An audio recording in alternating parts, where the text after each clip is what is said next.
Mina, how do we set up the PPC campaign for a launch?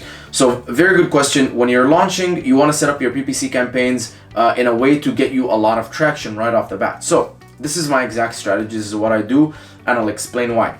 Generally, when we start off, yes, we do want to give our campaigns a boost, but we also want to discover as many keywords as possible, because eventually our end goal is to find as many keywords out there and ASINs that our audience is looking for a product like ours with, and then from there target them and then eventually optimize the bids until they're profitable. So to do that, we first start by launching the discovery campaigns.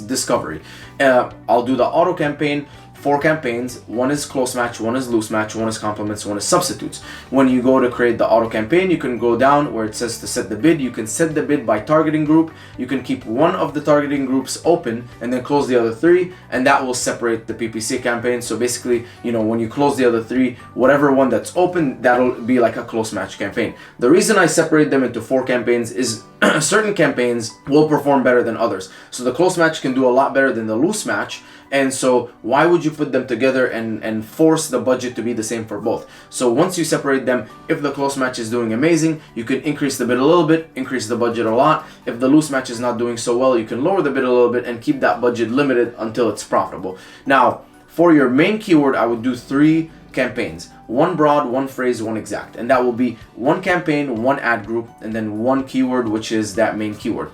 How do you get the main keyword? Basically, very simply, go look at your top 10 competitors, take their ASINs, go into Helium 10 Cerebro, input the ASINs, pull out the keywords, go into minimum ranking competitors, type in 1 minus the number of ASINs that you put in. So if you put in 10, you'll put 9 minimum ranking competitors. Click search or click filter and sort by search volume, and that highest search volume keyword, which will most likely be incredibly relevant to your product, that is the main keyword. Basically, you're looking for the high search volume relevant keyword to your product. That's the main keyword. 1 campaign that's broad, 1 campaign that's phrase, 1 campaign that's exact. That's gonna give a lot of juice to your, keep the budgets big. I start with a minimum of $100 budget a day. It's not gonna spend that money right off the bat because we're gonna keep the bids low. But for the main keyword, go a little bit aggressive with the bids because you want Amazon to show you. When I first launched as a supplement, I was on page 1 and page 2 relatively quickly because I was very aggressive with how much I was putting in the PPC. So when it is a main keyword, don't worry about spending money. It will help you, gain a lot of visibility. Now, once you have that, if you're also going to do the top 10 keywords, so that same list that you got the main keyword from, the other position 2 to 11 keywords, take that, again, broad, phrase, and exact. The reason I only do 10 keywords per campaign is I've noticed that when I go more than 10 keywords, all of the impressions are just going to the top 10 keywords and not everything else. Amazon, in my opinion, I think just says, what's driving me the most traffic and most likely to convert into a sale, because they want to make that money from that sale, and they'll send the impressions. Why would they bother going to a keyword that doesn't have that many impressions, which is position 50 or position 60 in your 100 keywords that you put in? So 10 keywords is kind of the sweet spot that I found. The lower the better, obviously, because then you can funnel that budget more.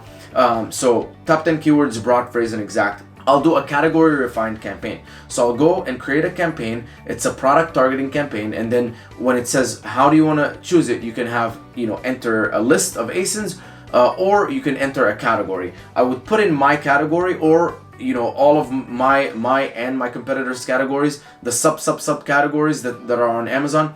And then I would refine it. Instead of click target, I would click refine. I would set it to more expensive than my product and 3 stars or less. Even if I'm just starting out, if someone looks at your product and then they look at a competitor, this product that is 3 stars and more expensive than you, it's generally a no-brainer that you're probably gonna get the sale. So you want to show up under those bad competitors' products. If you're branded, I would do a broad, phrase, and exact keyword campaign of your brand name. Generally, I always recommend that you have a brand name and that you launch those campaigns. And so for me, it's like Hydrolyte Electrolytes, Hydrolyte MMA Nutrition, Hydrolyte MMA, all of these different keywords as broad, phrase, and exact. And then if I have other products where it makes sense to target, so for example, I had Hydrolyte and Flavored, and then I launched Hydrolyte Blue Raz. So I targeted my Hydrolyte and Flavored. This way, if anyone clicks on the Hydrolyte and Flavored, scrolls down and sees Hydrolyte Blue Raz, it's almost like an upsell, and it protects the placements from my other competitors. But generally, that's what I do for the launch. And then, you know, hopefully in a week, I go into the search term reports. I found that it discovered a lot of keywords. And then from there, I start pulling all of those keywords, making, you know, the unique ones, not ones that I'm already bidding on, launching them in their own groups, and then optimizing the bids regularly. If anything's spending a lot of money or it's spending and not getting any sales, I'll lower the bids, and so on and so forth. Love it. This is the PPC expert, everyone, right here in the house. That's it.